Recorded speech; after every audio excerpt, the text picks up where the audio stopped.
பேதுருனுடைய எடுத்துக்காட்டை பார்க்குறோம். இப்போ பேதுரு அந்த கடல் மேலே நடக்கிறார். நடந்து கொஞ்சம் தூரத்தில் என்ன ஆயிடுது அவருக்கு? அவர் பயந்துடுறார். இப்போ பயந்தோடனே அவர் என்ன பண்ணுறாரு?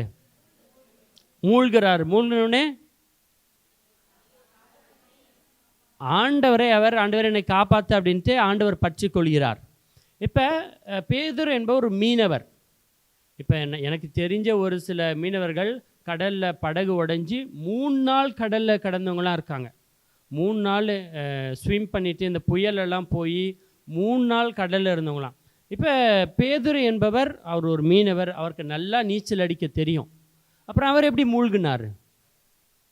பயம், அப்புறம் நம்பிக்கை இல்லை, வேற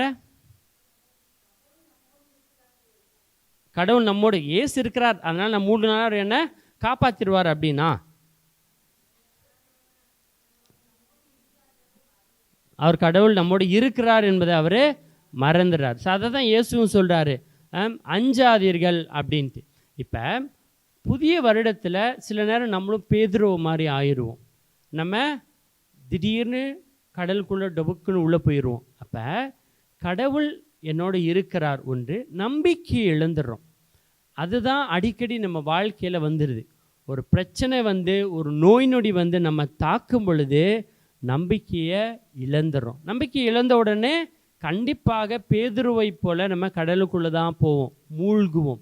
அப்போ புதிய வருடத்தில் நம்ம நுழையிறோம், நம்பிக்கையோடு நுழையணும். நம்பிக்கையோடு ஏன் நுழையணும்னா, கடவுள் என்னோடு இருக்கிறார் அப்படின்ட்டு அந்த கடவுளை நம்ம தக்க வைத்து கொள்ள வேண்டும். அப்போ இந்த புதிய ஆண்டில் கடவுள் அவர் என்ன சொல்கிறாருன்னா, நான் உன்னோடு இருக்கிறேன்.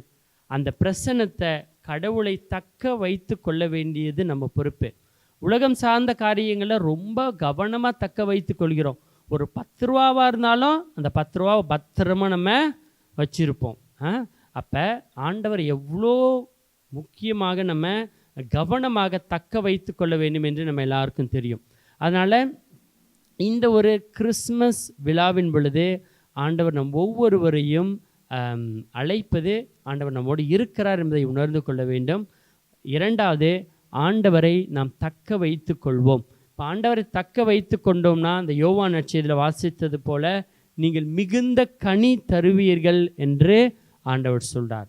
இப்போ நம்ம வாழ்க்கையில் நம்ம கனிகளை இழந்திருக்கிறோம் அப்படின்னா, என்னால் கனி கொடுக்க முடியல அப்படின்னா கடவுளுடைய பிரசன்னம் இல்லாததுனால.